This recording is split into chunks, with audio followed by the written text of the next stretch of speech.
ಈಗ ಶಿಕ್ಷಣದಲ್ಲಿ ದ್ವಿಭಾಷಾ ನೀತಿ ತರ್ತಾ ಇದ್ರಿ, ಯಾವಾಗ ಅಧಿಕೃತ ಆದೇಶ ಆಗೋದು? ದ್ವಿಭಾಷಾ ನೀತಿ ಮಾಡಿಲ್ಲ ಇನ್ನ. ನಾವು ತೀರ್ಮಾನ ತಗೊಂಡಿರೋದು ಈಗ ಹಿಂದಿ ಭಾಷೆ ಥರ್ಡ್ ಲ್ಯಾಂಗ್ವೇಜ್ ಇದೆಯಲ್ಲ ಅದು ಕಡ್ಡಾಯ ಮಾಡಬಾರದು ಅಂತ ಹೇಳಿದೀವಿ ಅಷ್ಟೇ. ಈಗ 625 ಮಾರ್ಕ್ಸ್ ಇದೆಯಲ್ಲ ಅದು ಕಡ್ಡಾಯ, 100 ಮಾರ್ಕ್ಸು ಥರ್ಡ್ ಲ್ಯಾಂಗ್ವೇಜ್ ಅದು ಕಡ್ಡಾಯ ಮಾಡಬಾರದು ಅಂತ ಮಾಡಿದ್ವಿ. ಆದೇಶ ಈ ಕಡೆಯಿಂದನೇ ಇರುತ್ತೆ, ಈ ವರ್ಷದಿಂದ. ಸರ್, ಅದಕ್ಕೆ ಖಾಸಗಿ ಶಿಕ್ಷಣ ಸಂಸ್ಥೆಗಳು ವಿರೋಧ ಮಾಡ್ತಾ ಇದಾವೆ, ನಾವಿದ್ದು ಒಪ್ಪೋದಿಲ್ಲ ದ್ವಿಭಾಷಾ ನೀತಿ. ಸರ್ಕಾರ ತೀರ್ಮಾನ ಮಾಡಿದೆ, ವಿರೋಧ ಮಾಡೋರು ಇರ್ತಾರೆ, ಸ್ವಾಗತ ಮಾಡೋರು ಇರ್ತಾರೆ. ಎಲ್ಲರ 100% ಒಪ್ಪಿಗೆ ಮಾಡ್ಕೊಳ್ಳೋರು ಯಾವುದು ಇರೋದಿಲ್ಲ. ನೋಡೋಣ, ನಾವು ಈ ತೀರ್ಮಾನ ಮಾಡಿದ್ವಿ. ಅಂದ್ರೆ ಹಿಂದಿ ಏರಿಕೆ ಅತಿ ಆಗ್ತಾ ಇದೆ. ಹಿಂದಿ ಏರಿಕೆ ಅಂತಲ್ಲ, ಹಿಂದಿ ಭಾಷೆ ಕಲಿಬಾರದು ಅಂತ ಏನಿಲ್ಲ, ಪರೀಕ್ಷೆ ಕಡ್ಡಾಯ ಆಗಬಾರ್ದು. ನಮ್ಮ ಕಾಲದಲ್ಲೂ ಕೂಡ ಹಿಂದಿ ಕಡ್ಡಾಯ ಇರ್ಲಿಲ್ಲ. ನಾವು ಓದುವಾಗ ಹಿಂದಿ ಕಡ್ಡಾಯ ಇರ್ಲಿಲ್ಲ. ನಾವು ಓದ್ತಾ ಇದ್ದೋ ಕಡ್ಡಾಯ ಇರ್ಲಿಲ್ಲ. ಕಡ್ಡಾಯ ಇಲ್ಲದೆ ಇರೋದ್ರಿಂದ ಓದಕ್ಕೆ ಹೋಗ್ಲಿಲ್ಲ, ನಾವು ಕಲಿಯಕ್ಕೆ ಹೋಗ್ಲಿಲ್ಲ. ಎರಡೂ ಕಡೆ ಗೆಲ್ತೀವಿ ನಾವು. ನಾನು 30ನೇ ತಾರೀಕು ಹೊರಟಿದ್ದೀನಿ. 30, 31 ಬಾಗಲಕೋಟೆ, 1, 2 ದಾವಣಗೆರೆ, ಆಮೇಲೆ 2, 3, 4 ಮತ್ತೆ ಬಾಗಲಕೋಟೆ, 5ನೇ ತಾರೀಕು ಕೇರಳ, 6ನೇ ತಾರೀಕು ಐದರ್ ಬಾಗಲಕೋಟೆ ಆರ್ ದಾವಣಗೆರೆ. ಸರ್, 2.5 ವರ್ಷದ ಗೌರ್ಮೆಂಟ್ಗೆ ಜನ ಕೊಡೋ ವರ್ಡಿಕ್ಟ್ ಅಂತ. 2.5 ವರ್ಷದ ಗೌರ್ಮೆಂಟ್ಗೆ ಜನ ಕೊಡೋ ವರ್ಡಿಕ್ಟ್. ಬೈ ಎಲೆಕ್ಷನ್ ಅಲ್ಲಿ ಸೋತ್ರಲ್ಲ 3 ಕಡೆ, ಅವ್ರದ್ದೇ 2 ಸ್ಥಾನಗಳು ಅವರವೇ. JDS ಒಂದು, ಅದು ದಿಕ್ಸೂಚಿ ಅಲ್ವಾ? ಈಗ ಇನ್ನೂ ರಿಸಲ್ಟ್ ಬಂದಿಲ್ಲ, ಬರ್ಲಿ. ಆ ದಿಕ್ಸೂಚಿ ಅಲ್ವಾ? ದಿಕ್ಸೂಚಿ ಏನಂತ ಆಯ್ತು? ನಮ್ ಪರವಾಗಿ ಆಯ್ತು ಅಂತ ಹೇಳಯ್ಯ. ನೀನ್ ಮೆಲ್ಗೆ ಹೇಳ್ತೀಯ. ನೋಡಪ್ಪ, ಅದೇ ಮಾನದಂಡ. ಯಾವ ಎಲೆಕ್ಷನ್ ಆದ್ರೂ ಕೂಡ ನಾವೇ ಗೆಲ್ತೀವಿ. ಕರ್ನಾಟಕದಲ್ಲಿ 28ಕ್ಕೂ ನಾವೇ ಗೆಲ್ತೀವಿ. ಸ್ವಲ್ಪ ಬದಲಾಗಿದೆ ಸರ್. ದಾವಣಗೆರೆ ಯಾಕೇನ್ ಗೊಂದಲಾಗಿದೆ?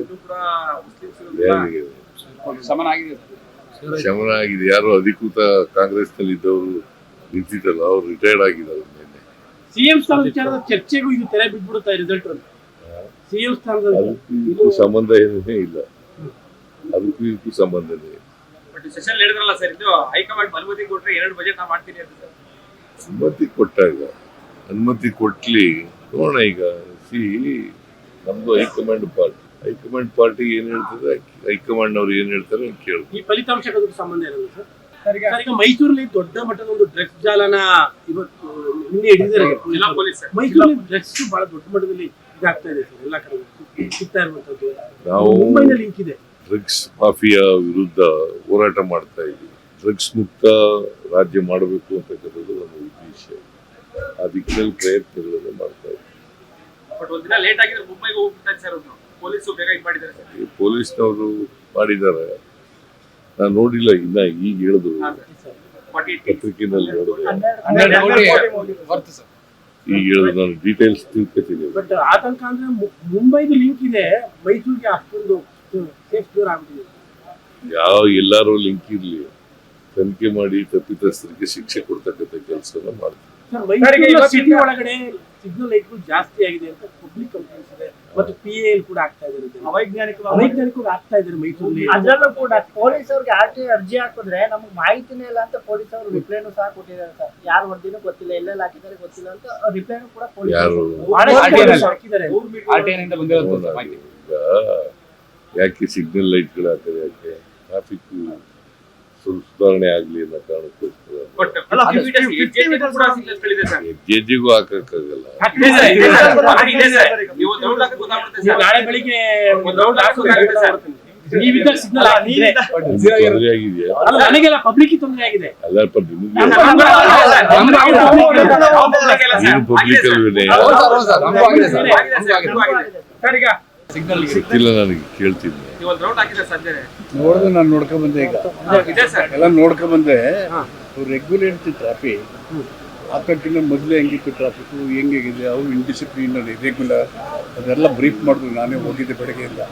ಅದು white topping bus stand ಅಂಬೇಡ್ಕರ್ದೆಲ್ಲ inspect ಮಾಡ್ಕೊಂಡು ಬಂದೆ.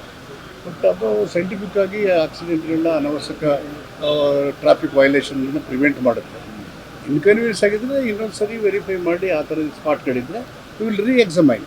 ಬಟ್ ಮಾಡಿರೋದು ಜನಗಳ ಸಿಗ್ನಲ್ಸ್ ಹಾಕಿದ ಮೇಲೆ ರಿಂಗ್ ರೋಡ್ ಅಲ್ಲಿ ಆಕ್ಸಿಡೆಂಟ್ ಕಡಿಮೆ ಆಗಿದೆ. ಇನ್ಚಾರ್ಜ್ ಮಿನಿಸ್ಟರ್ ಹೇಳ್ತಾ ಇದ್ದಾರೆ ವೈಜ್ಞಾನಿಕವಾಗಿ ಟ್ರಾಫಿಕ್ ಕಂಟ್ರೋಲ್ ಮಾಡ್ಲಿಕ್ಕೋಸ್ಕರ ಮಾಡಿರ್ತಾರೆ.